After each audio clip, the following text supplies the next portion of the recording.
identity. Nigerian women, East African women, women from Ghana, they have no cultural identity. And I'm going to explain to you what I mean.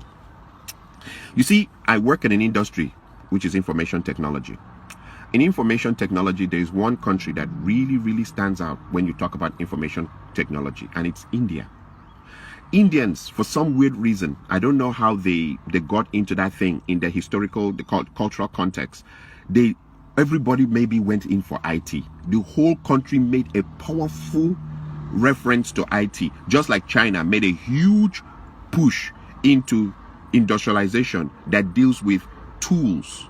The idea of having the tools to make a car or make a shoe, heavy industrialization that they can use to serve the world.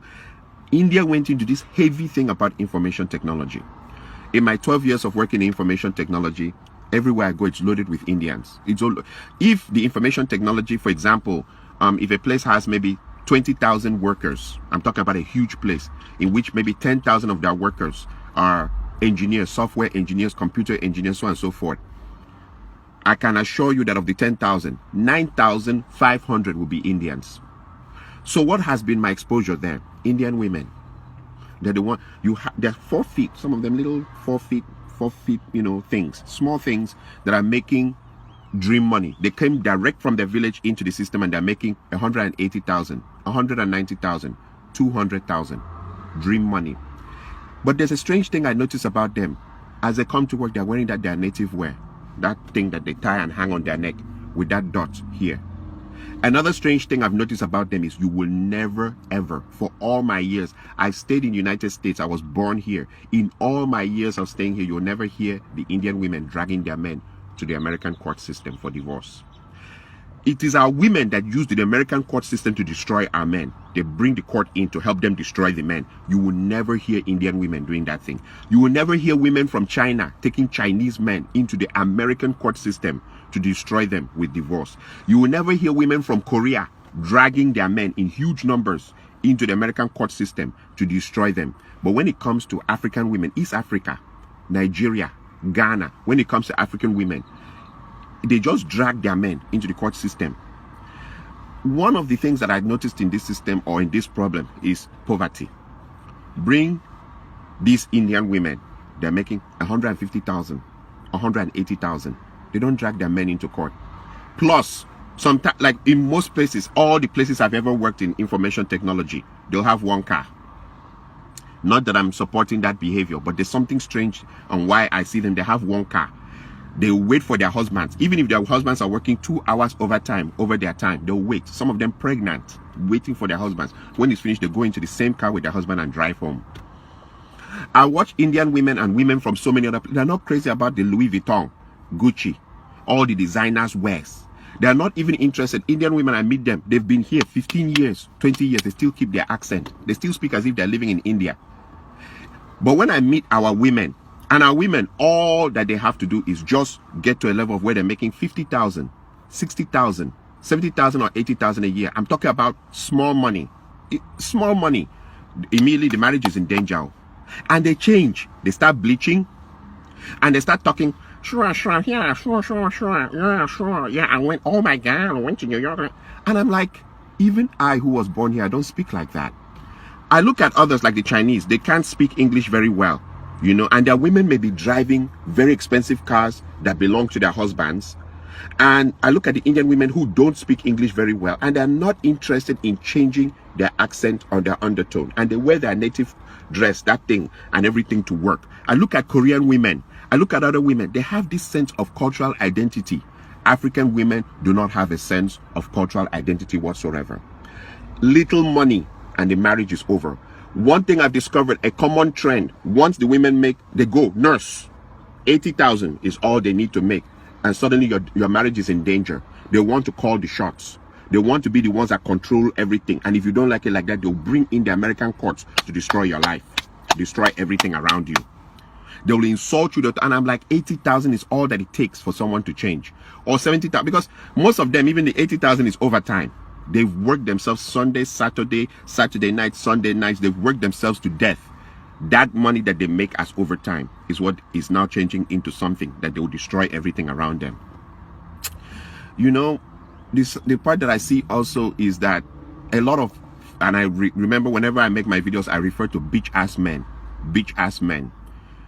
It has come to a point where we really can't define marriages in the African context anymore in the United States, because the man is changing diapers, he's washing the plates, he's sweeping the floor, he's cooking. Most men now have to cook to keep their marriages intact. He's picking the kids and dropping them. Like in what, like I've seen the experiences. I don't need to go far. I don't want to go to, you know, but the woman is shouting at them, where's the child's belt? Where's the child's socks? Where's the child's everything? And the women go around telling everybody, we are partners. There's nothing like head of the household. We are partners. Okay. So the men are doing everything in the women's role and also doing everything in their role, and they also keep their jobs. And that is supposed to be the perfect. If you don't do like that, they'll call American court on you. This partner thing, I've seen people try it, and it leads to disaster. Like he says, okay, so since I'm the one doing the laundry and washing the plates and cooking the food, can you help me change that bulb? No, that's a man's job. Okay, can you help me change the engine oil in the car? No, that's a man's job. Okay, can you help me paint the other? No, it's a man's job. The women are quick to tell you what's a man's job, but you must do your job and do their job now, and do their job and keep your job also in the society, and come back and still, even there's no respect, you are supposed to be submissive, or the marriage ends on your head. And when you look into it, she started making $80,000, and I compare that with the Indian women who make 150,000, 160,000, 180,000. And don't forget, this is India, where they kill. I mean, a woman just saying no to the husband, they start the honor killings. The men are not romantical, they're hardcore. They are very, very, they are very, very hardcore. The way they order their families about and their women about. They are not romantic. They are not taking their women to Dubai. They are not buying Louis Vuitton and expensive perfumes and undies for their women. They are not doing any of that. And when they come to work, they're smelling of turmeric and all those things that they put in their food. Their men don't spray. I mean, some of them, they come and I see the same jeans, the same shirt for years. But their women stick to them with the kind of money they're making. Even the Hispanic women, I look at them, their men are poor. I mean, they all cross from the desert now into this town. They cross from desert, enter this town. I've seen some real dirty, nasty Hispanic women with drop-dead, gorgeous Hispanic women. The women don't leave their men. The same story, we crossed from the desert, came here together, we're sticking together to the bloody end. But when it comes to African women, all they need is just make a little money, and they've turned the marriage upside down. And there are bitch-ass men who will support that behavior. In fact, those women are more celebrated here than even married women. You see a man, if he wants to do his birthday party or his child dedication ceremony or burial or anything, he's inviting all the divorcees who threw their husbands out of the house. They have so much honor. In fact, so many people are calling them and congratulating them for throwing out their husbands out of the house. And sometimes when you go into investigation of why the men, the bitch-ass men, are supporting that, is because there's a competition. Africans in America compete to the point of death here in America. Which car someone is driving, which kind of house someone is driving, which kind of job. That's why Africans, it's better you stay away from Africans here. So since everybody's competing, if the woman can turn her house upside down and destroy it, she's already done the job for the man's enemies out there. They are applauding her. They now call her for parties and call her to come and drink in their house. And then there's the part two. When they throw their everything away, a clock starts ticking, a timing clock. Who is going to be the first guy to fuck her?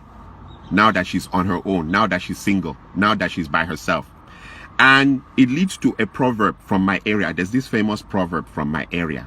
They say that there's nothing as shameful as a big woman to uncover white hair for small boys to enter. White hair. Small boys will enter, come back with just how they slap that ass, how they shaked it up and how they run it around and stuff like that. And you'll be like, and in her mind, she's showing this attitude. She'll go onto her Facebook website right there, I'm too blessed to be depressed. As they go lower, we go higher.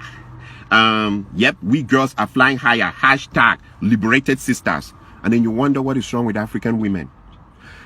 Ghanaian community is the first community I've seen that fourth marriage, people fool. Fourth marriage. And if you put your ear to the ground, they're still blaming the men at the fourth marriage of the woman. She's married, the first one divorced, second one divorced, third one divorced, fourth marriage, they fool. They drink, they chop chicken, everything, and they're talking about how all the other three men, there's something wrong with them. that they were animals, that they were this and that. And you wonder, is it always the men that is the problem? Same with the East African women. They will divorce, 3 divorces, 4. Somehow, the story will be twisted. It's always the man's fault. And she's marrying. She can marry up to 7 times. Nobody knows what's going on. I am saying this because too many men's lives have been destroyed because of people who think they are in America. This America thing. Okay, I normally ask this simple question.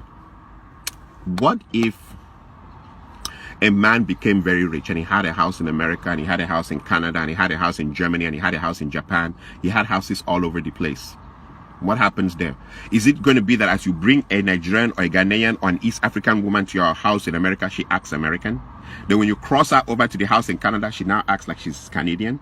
And then when you cross her over to the house in Germany, she now acts like she's German. And then when you take her over to Japan, she now acts Japanese Hong Kong, Kung Fu, Japanese Kung Fu, Shinto-kan, you know? What is it like? Do African women have cultural identity?